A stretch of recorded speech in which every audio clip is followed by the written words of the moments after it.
오늘 본문 말씀 에스겔서 24장 15절부터 27절까지 말씀입니다. 하나님께서 이스라엘 백성들에게 특별히 에스겔 선지자를 통하여 하나님의 놀라운 은혜의 역사들을 보여주려고 하십니다. 그렇게만 이렇게 본다면 우리는 그런 생각합니다. 그래, 하나님께서 우리에게 또는 선지자에게 하나님의 능력, 하나님의 은혜를 임하게 하시고, 그래 우리를 예를 들어서입니다, 환난을 피하게 하시며 어려움을 면케하시고 우리에게 그 모든 환난과 고통에서 우리를 사하여 주시고, 우리는 이런 것들을 원하죠. 보편적으로 보면 그렇습니다. 우리가 바라는 건 우리가 평안한 거, 우리가 행복한 거, 우리가 이런 것들을 추구합니다. 그리고 더군다나 우리가 하나님의 일을 감당한다고 한다면 봉사하고 헌신하고 또 말씀을 전하는, 또 증거하는, 전도하는 삶을 살겠노라고 우리가 다짐한다고 한다면 하나님께서 우리에게 더 좋은 것 주시기를 우리는 바라지요. 하나님, 제가 이 정도 헌신하고 이렇게 봉사하고 이렇게 열심히 교회 생활하고 신앙생활 감당하는데 하나님 저에게 이런 거 이렇게 주셔야 되지 않을까요? 하나님 저에게 더 좋은 것 주세요 라고 우리는 생각하게 되는 거죠. 이걸 나쁘다라고 이야기할 수는 없으나 그것이 보편적이진 않을 수 있다는 겁니다. 우리가 하나님의 일을 감당하고 헌신하고 봉사하는 이 일이 늘 즐겁고 행복하고 은혜가 충만하고 이런 일들만 되면 너무나 좋겠으나 그러지 못할 때가 있다는 거죠. 먼저 오늘 본문에 등장하는 에스겔 선지자의 모습을 보면, 에스겔 선지자가 이스라엘 백성들에게 하나님의 진노의 심판이 임할 것을 이야기합니다. 외치죠. 그러니까 예언하게 됩니다. 그런데 그런 그에게 있어서 하나님께서 그 에스겔 선지자에게 우리가 생각할 때는 이런 걸 이렇게까지 하셔야 돼 라고 생각되어지는 일들이 임하게 됩니다. 오늘 본 말씀을 잘 보시면 에스겔 선지자가 오늘 본문의 24장의 이 하반절에 등장하는 내용을, 이 아랫부분에 등장하는 내용을 보면 그의 아내를 잃어버리게 됩니다. 그런데 이 아내를 잃게 되는 이 이유가 우리가 볼 때는 이걸 이렇게까지 할 일이야? 라는 생각이 들게 되는 거죠. 여러분, 제가 표 하나를 보여드리려고 합니다. 여기 보시면 미국의 한 의과대학에서, 워싱턴 의과대학에서 연구한 겁니다. 연구한 내용이 뭐냐면, 사람이 살아가다 보면 자신이 받는 스트레스 지수, 우리가 이야기하면 굉장히 고통스러운 것들을 일종의 지수로 나타냈습니다. 그 중에 맨 위에 보시면 뭐라고 했냐면 결혼이 50 정도 됩니다. 그러면 이혼은 얼마예요? 75가 됩니다. 그렇죠? 우리가 결혼하는 것도, 이 표현은 제 개인적인 주관적인 표현인데, 결혼하는 것도 피곤한 일입니다. 그렇죠? 그 다음에 이혼하는 건 더 힘들다는 거죠. 그런데 가장 큰 건 뭐예요? 100은 뭐예요? 배우자와 사별입니다. 그러니까 배우자와 사별했을 때 겪는 그 아픔, 그 고통은 우리가 어떤 것과도 비교할 수 없을 만한 그런 스트레스, 우리에게 주는 아픔, 슬픔 또는 고통이 될 거라는 겁니다. 그러면 여기 성경에서 등장하는 에스겔 선지자가 아내를 잃었어요. 그의 마음이 어떠해요? 우리 권사님 한숨을 푸시는데 두말하면 잔소리 아닐까요? 여기서도 그렇지만 자기 아내를 떠나보내는 그 마음은 엄청 아팠을 겁니다. 더군다나 예를 들어서입니다. 아내와 사내 못 사내 하는 이런 관계였으면 에휴 그래 죽었어 끝났어 이렇게 그냥 할지 모르나, 정말 내가 사랑하는 아내였다고 한다면 그 아내를 떠나보내는 남편의 마음은 이건 이루 말할 수 없을 겁니다. 그 아픔, 그 슬픔, 그 고통은 이루 표현할 수 없을 겁니다. 자, 그런데 여기서 등장하는 에스겔 선지자에게 뭐라고 얘기하냐면, 오늘 본문을 보면 15절에 여호와의 말씀이 또 내게 임하여 이르시되, 인자야, 내가 내 눈에 기뻐하는 것을 한 번 쳐서 빼앗으리니 너는 슬퍼하거나 울거나 눈물을 흘리거나 하지 말며 죽은 자들을 위하여 슬퍼하지 말고 조용히 탄식하며 수건으로 머리를 동이고 발에 신을 신고 입술을 가리지 말고 사람이 초상집에서 먹는 음식물을 먹지 말라 하시니라. 정리하면 그겁니다. 내가 정말 사랑하는 내 아내를 내가 데려올 거야. 죽게 만들 거야. 그런데 너는 뭐 하지 말라고요? 슬퍼하지 말라고요. 눈물도 흘리지 말라고요. 곡하지 말라고요. 애통해하지 말라고요. 조용히 뭐 하라고요? 탄식하라고요. 아마 그냥 우리가 쓰는 표현으로 바꾸면 그런 거 아닐까요? 아이고 주여, 뭐 이 정도? 그렇게 사랑하는 아내를 떠나보낸 남편이 할 수 있는 최선의 것이 아이고 주여 어떡해 정도만 하나님께서 에스겔 선지자에게 하라고 이야기합니다. 그러면 도대체 하나님께서 에스겔 선지자에게 왜 이렇게 하라고 하느냐라고 하는 겁니다. 하나님은 에스겔 선지자를 통하여 먼저 1차적으로 에스겔 선지자가 깨닫기를 원하는 것이 있었고요. 그리고 이 에스겔 선지자를 통하여 이스라엘 백성들이 깨닫기를 원하는 것이 있었습니다. 여러분, 우리가 그냥 간단히 상상해 보죠. 내가 너무 사랑하는 배우자가 있어요. 아내든 남편이든 있어요. 그 아내를 떠나보내고 그 남편을 떠나보내는 그 마음이 어떠할까라고 하면 우리가 쓰는 예를 들어서 가장 최상은 아니겠으나 그럴 때 쓰는 단어가 허망하다 뭐 이런 표현이 아닐까요? 수십 년을 함께한 배우자를 사별해요. 다시는 그를 만날 수 없어요. 그것이 우리에게 주는 스트레스가 예를 들어 아까 보는 뭐 100으로 나타낸다고 한다면 다른 어떤 것보다도 우리를 힘들게 하는 일이 될 거고, 그런데 그 일을 통해서 여기 성경에서 이야기하는 내용을 보면 그 일을 통해서 하나님께서 이 에스겔 선지자에게 뭔가를 원하고 그 일을 통해서 이스라엘 백성들에게 뭔가를 깨닫기 원한다고 한다면 여러분 그건 분명 중요한 내용일 거라는 거죠. 그리고 하나님께서 에스겔 선지자를 통하여 왜 그런 아픔을 겪게 만드셨는가 하는 내용도 우리에겐 너무나도 중요한 겁니다. 자, 먼저 왜 그럼 하나님께서 다른 것 아니고 이 에스겔 선지자의 부인, 자기의 아내, 이 배우자를 떠나보내게 만들었느냐라고 하는 거죠. 먼저 보면 하나님께서 이 사건을 통하여 분명히 이스라엘 백성들을 깨닫기 싶어하는 건 성경의 여러 곳에서 하나님을 남편으로 또 신랑으로 지칭하게 됩니다. 그리고 이스라엘 백성들, 이 민족을 뭐라고 표현하냐면 신부, 이렇게 또는 아내의 표현으로 나타나게 됩니다. 그러면 여기서 에스겔 선지자는 하나님을 뜻한다고 본다면 그의 아내를 뜻하는 건 뭐예요? 이스라엘 백성들을 의미하는 겁니다. 그래서 하나님께서 에스겔 선지자를 통하여 깨닫기를 원했어요. 야, 너의 아내를 잃어봐. 어떤가? 너가 정말 비통할 거야, 애통할 거야, 황망할 거야 라고 하는 걸 에스겔 선지자가 깨닫기를 원했어요. 그런데요.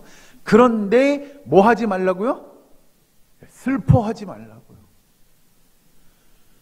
너의 아내를 사별했어, 잃어버렸어? 그래도 슬퍼하지 마, 눈물 흘리지 마, 애통해하지 마, 곡을 하지도 마 라고 이야기합니다. 그러면 왜 이렇게 이야기하겠는가 라고 하는 겁니다. 먼저는 이스라엘 백성들이 하나님을 떠나서 그들이 죄 가운데 머물므로 더 이상 하나님의 백성, 하나님의 자녀라 칭함받기 어려운 상황에 놓이게 되고 하나님과 함께하지 않는 삶을 그들이 하게 됩니다. 그런 모습을 보면 하나님께서 뭐라고 얘기하냐면 이 백성의 나를 떠난 것 같은 마음이 드는 거예요. 하나님을 버린 거예요. 그래서 에스겔 선지자에게 야, 너의 아내가 사별했지? 너희 곁을 떠났지? 내가 그래. 내가 지금 그런 마음이야. 이 백성이 나를 떠나서 그들이 범죄함으로 나의 말을 듣지 않고 나와 함께하지 않아. 내가 그런 마음이야. 그런데 하나님의 마음은 어떠냐면 울지 말라고, 애통이 하지 말라고, 비통이 하지 말라고. 왜요? 우리 그런 거 있잖아요, 여러분. 내가 정말 애통이 하고 비통이 하면 죽은 아내가 돌아옵니까? 아니요, 돌아오지 않을 겁니다. 그러니 그것이 아무 의미 없는 일이 될 거라고 하나님께서 이 에스겔 선지자에게 알려주는 겁니다. 그러니까 에스겔 선지자가 그런 하나님의 마음을 깨닫기를 원했어요. 하나님의 마음이 어떤지를 지금 얼마나 애통하고 비통한데 그럼에도 슬퍼할 수도 없는, 슬퍼한다고 저들이 돌아오지도 않을 것 같은 그 상황이 어떤지를 하나님께서 이 선지자를 통하여 깨닫게 하셨다는 겁니다. 그러면 이제 중요한 것 한 가지입니다. 그러면 여기서 등장하는 이 에스겔 선지자의 이 모습을 통하여 하나님께서 어떻게 이 일들을 이루어 가실 것인가 라고 하는 거죠. 잠깐 정리해 보면 여기서 이야기하는 대로 아내를 잃음에도 불구하고 그런 체험을 하게 하시는 하나님께서 그 아픈 마음, 그 슬픈 마음, 비탄한 마음을 그가 경험할 수밖에 없는데도 불구하고 조용히 탄식하지 말고 조용히 진짜 하나님 앞에 묵묵히 기도하고 하나님의 뜻을 그가 깨닫기를 원했던 그 일이 하나님께서 도대체 어떻게 이 일을 풀어나가기를 원하셨느냐라고 하는 거죠. 여러분, 중요한 것, 오늘 본문 제 끝에 가서 말씀은 잠깐 보시고 넘어가죠. 27절 보면 여기는 같이 다시 한번 읽어보실까요? 에스겔서 24장 27절 맨 끝에 말씀입니다. 같이 봉독합니다. 시작. 그날에 내 입이 열려서 도피한 자에게 말하고 다시는 잠잠하지 아니하리라. 이같이 너는 그들에게 표징이 되고 그들은 내가 여호와인 줄 알리라. 아멘. 사실 오늘 이 사건의 모든 결론의 메시지는 이 27절 맨 끝에 등장합니다.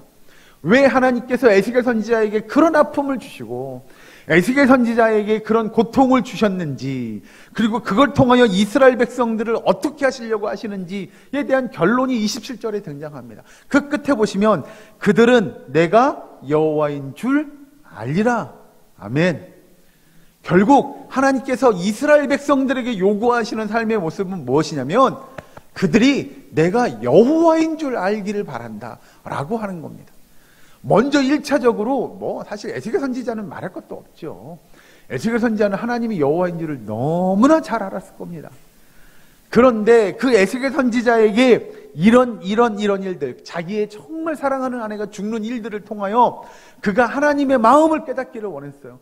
그래, 하나님만이 우리의 진정한 여호와이고 하나님만이 우리의 아버지고 하나님만이 우리의 모든 것 되시는 분이야 라고 하는 걸 에스겔 선지자가 깨닫고 그 깨달은 걸 이스라엘 백성들에게 전달해 주기를 원했다는 거죠.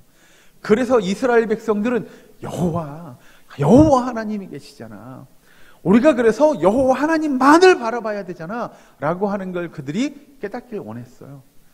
그러면 다시 이제 앞으로 넘어가서 하나님께서 이스라엘 백성들의 상황이 어땠는데 이렇게 할 수밖에 없었겠느냐라고 이야기한다면, 여러분, 이스라엘 백성들이 생각하는 하나님은 자신들을 지켜주는 하나님이에요. 잘 아시는 대로 이스라엘 백성은 하나님이 우리를 택하셨잖아요. 그래서 우리는 하나님의 백성, 하나님의 자녀예요. 우리는 이미 선택받은 민족이에요. 우리는 그래서 하나님이 우리만을 사랑하시고 우리만을 택하셨다고 생각해요. 그리고 더군다나 그들이 살아가는, 우리가 이야기하는 이 예루살렘, 이 지역은 하나님의 축복받은 땅이잖아요. 우리가 표현하기를 이 가나안 땅은 젖과 꿀이 흐르는 그런 땅이었어요. 하나님이 그리고 우리의 아버지, 할아버지에 대해서 이미 이 땅을 주시겠다고 약속하신 언약의 땅이에요. 그러니 이 땅은 하나님께서 주신 거잖아요. 그러니 우리에게는 하나님의 능력이, 하나님의 은혜가 늘 함께 하실 거예요. 그리고입니다. 이 예루살렘 성은 하나님께서 그렇게 우리에게 주시고 난 이후에 지금까지 한 번도 적으로부터 침략을 당하긴 하였으나 패망한 적이 없어요. 전쟁에 나가면 다 이겼지. 진 적이 없어요. 일명 망한 적이 없어요. 그러니 하나님께서 여전히 우리를 지금도 아직도 우리를 지켜주고 계셔. 그러니 우리는 뭐 할 필요가 없어요? 걱정할 필요가 없어요. 근심할 필요가 없어요. 라고 하는 마음이 이스라엘 백성 가운데 너무 가득했어요. 그리고 여러분들이 잘 아는 대로 이 예루살렘 안에는 뭐가 있어요? 하나님의 성전이 있었어요. 하나님의 성전은 이스라엘 백성들이 알고 있는 그대로 누가 거기 계셔요? 하나님이 계셔요. 그런데 우리가 아는 대로 예루살렘 성전 안에 하나님이 계신데 우리가 나라가 망할 수 있어요? 그런 일은 있을 수가 없는 거죠.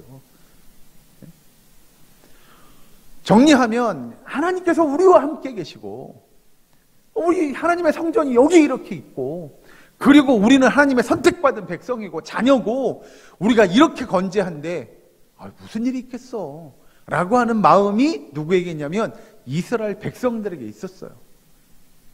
그러니 그들은 근심하지 않죠. 걱정하지 않죠. 또는 자신의 삶을 돌아볼 이유도 없어요. 왜? 완벽하잖아요. 이건 더 이상 완벽할 수가 없는 삶이에요. 여호와의 성전도 있죠. 우리는 선택받은 민족이죠. 하나님께서 우리를 지켜주실 건데 우리가 무슨 걱정 근심을 하겠어요. 그러니 우리는 우리가 잘 살고 있는 거예요. 지금 삶을 돌아보거나 그럴 이유나 필요가, 목적이 전혀 없는 거죠. 그런 이스라엘 백성들에게 하나님께서 보시기엔 너무나도 안타까운 거예요. 답답한 거예요. 그래서 하나님께서 이 에스겔 선지자를 통하여 하나님의 역사를 바라보게 하십니다.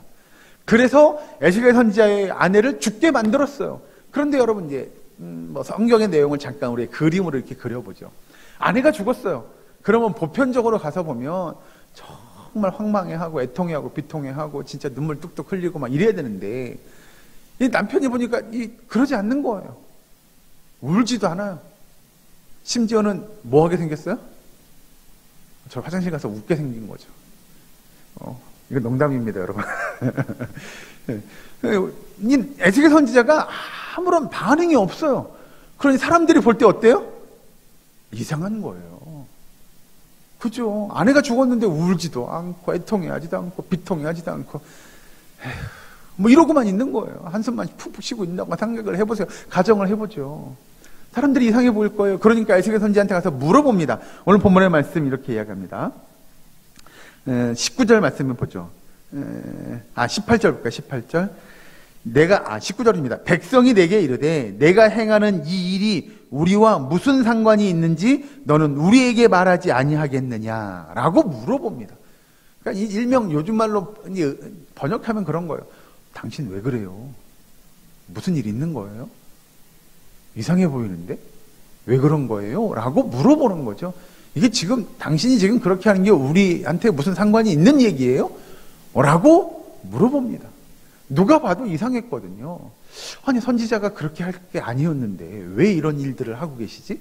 왜 사랑하는 아내가 죽었는데 눈물 흘리지도 않고 슬퍼하지도 않고 곡하지도 않고 왜 저러지?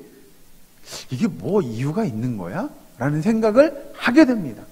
그리고 나서 20절에 내가 그들에게 대답하기를 여호와의 말씀이 내게 임하여 이르시되 너는 이스라엘 족속에게 이르기를 주 여호와의 말씀에 내 성소는 너희 세력의 영광이요 너희 눈의 기쁨이요 너희의 마음의 아낌이 되거니와 내가 더럽힐 것이며 너희의 버려둔 자녀를 칼에 엎드러지게 할지라.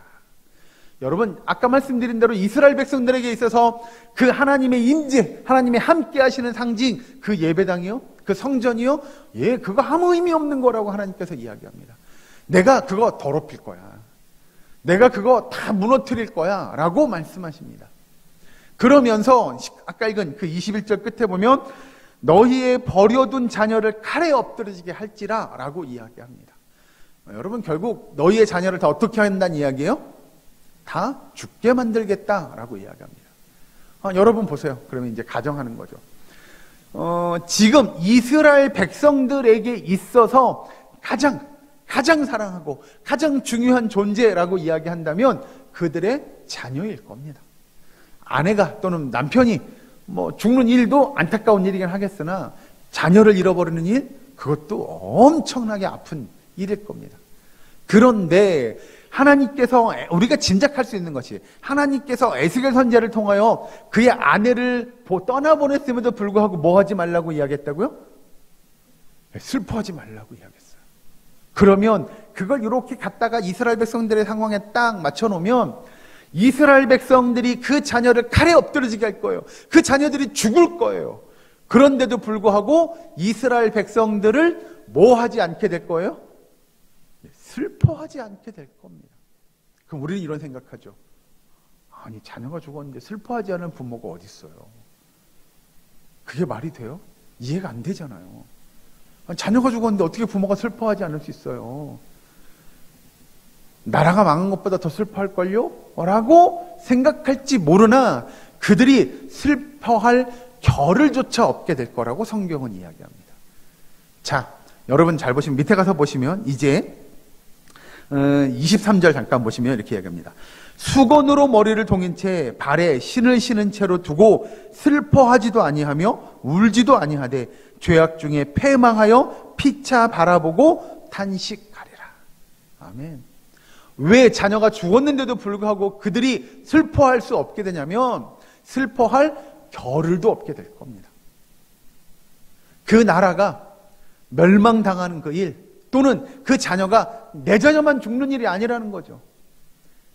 옆집의 자녀가, 그 옆집의 자녀가, 그 옆집의 자녀가 모두 다 죽어나가는 일들을 그들이 경험하게 될 겁니다. 그러니 어느 집의 자녀 죽었다고, 내 자녀 죽었다고 슬퍼하고 애통해할 겨를도 없을 거예요. 나라가 망할 거기 때문에 그래요. 이 땅이 황폐하게 될 거예요. 이 예루살렘 성이, 이 예루살렘 성전이 너희들이 그렇게 대단하다고 생각했던 그곳들을 내가 다 황폐하게 만들 거야 라고 하는 것이 하나님의 뜻이에요. 하나님의 일이에요. 하나님이 역사하시겠다는 이야기예요. 그러니 이스라엘 백성들이 자기 자녀가 죽었다고 슬퍼할 겨를이 있다고요? 아니요. 그럴 겨를도 없이 이 나라가 말 그대로 쑥대밭이 될 거예요. 황폐하게 될 거예요. 하나님께서 더럽히시겠다고 이야기하셨어요. 그럼 하나님께서 이런 일들을 통하여 이스라엘 백성들에게 원하는 것이 도대체 뭐냐라고 하는 겁니다. 오늘날 우리에게 도대체 어떤 것들을 깨닫게 하기 위함이냐라고 하는 것이 오늘 우리가 찾아봐야 될 결론 같습니다. 우리가 잘 아는 대로 이스라엘 백성들이 이런 아픔을 겪는 이유 한 가지일 겁니다. 그들이 아까 읽은 27절 끝에 그들은 내가 여호와인 줄 알리라 라고 하는 하나님의 메시지가 결론이라고 한다면 거꾸로 유추해보면 그럴 겁니다. 왜 이스라엘 백성들이 이런 일들을 당해야 하냐고요? 그들이 하나님이 여호와 하나님이신 줄을 몰랐기 때문에 그렇습니다. 이렇게 이야기하면 또 그런 생각할 겁니다. 아니 어떻게 그들이 하나님이 여호와 하나님인 줄을 모를 수가 있죠? 그들은 태어나면서부터 하나님의 말씀을 배웠어요. 율법을 들었어요. 그들이 하나님의 말씀을 묵상했어요. 그리고 때가 되면 회당에 모여서, 때가 되면 성전에 모여서 하나님 앞에 예배드리고 제사드리는 일들을 끊임없이 했던 사람이 이스라엘 민족이에요. 그런데 어떻게 그들이 하나님이 여호와인지를 모를 수가 있죠? 라고 이야기한다면 네, 그게 그렇게 되더라고요. 이스라엘 백성들이 그런 삶을 살더라고요. 우리도 여러분 살아가다 보면 그런 일이 있습니다. 교회 생활을 하루 이틀, 1년, 2년, 10년, 20년, 30년, 40년을 합니다. 그런데 살아가면서 우리가 하나님의 은혜를 경험하기도 하고 그래 내가 하나님의 백성 하나님의 자녀인 걸 깨달으며 살아가기도 합니다.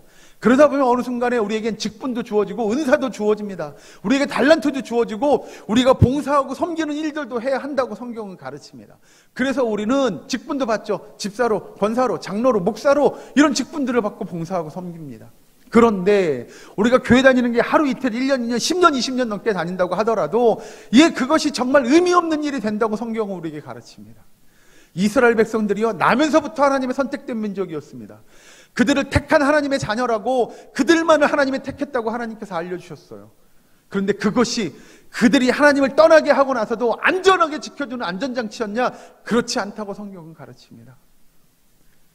그들이 아무리 하나님의 선택받은 민족이라고 할지라도 하나님의 백성, 하나님의 자녀라고 할지라도 그들이 죄악 가운데 하나님과 멀어져요? 그들의 삶을 돌아보지 않아요? 그거 아무 의미 없는 거라고 가르칩니다. 여러분 우리에게 주신 하나님의 놀라운 은혜가 있어요. 그 은혜대로 살아가겠다고 자부하고 우리가 열심히 살아가지만 우리도 모르게 하나님과 어느 순간에 조금씩 멀어지게 됩니다. 그러면서 내가 모태신앙이야. 내가 그래도 집사인데, 내가 그래도 권사인데, 내가 그래도 장로인데, 그래도 내가 그래도 목사인데. 여러분 이것이 우리를 하나님 앞에서 영원히 지켜주는 장치가 되지 못한다는 겁니다. 여러분 그래서 성경은 우리에게 이렇게 이야기합니다. 성경을 한번 찾아보고 말씀 마칩니다. 에베소서로 넘어갑니다. 신약성경 에베소서 1장에 있는 말씀을 봅니다. 1장 18절 19절 두 절의 말씀을 함께 봉독하도록 하겠습니다. 신약성경 에베소서 1장 18절 19절. 제가 이 성경은 신약성경 311페이지에 있습니다. 다 같이 함께 봉독합니다. 시작. 너희 마음의 눈을 밝히사 그의 부르심의 소망이 무엇이며 성도 안에서 그 기업의 영광의 풍성함이 무엇이며 그의 힘의 위력으로 역사하심을 따라 믿는 우리에게 베푸신 능력이 지극히 크심이 어떠한 것을 너희로 알게 하시기를 구하노라. 아멘. 여러분 하나님은 이런 분이신 줄을 믿는 저와 여러분 되기를 주의 이름으로 간절히 축원합니다. 하나님의 능력은 우리의 생각과 우리의 경험과 우리의 지혜를 뛰어넘는 분입니다. 우리가 경험했던, 우리가 알고 있던, 우리가 지금 지나고 있는 이것으로 하나님이 우리를 영원히 지켜준다고요? 그건 어불성설입니다.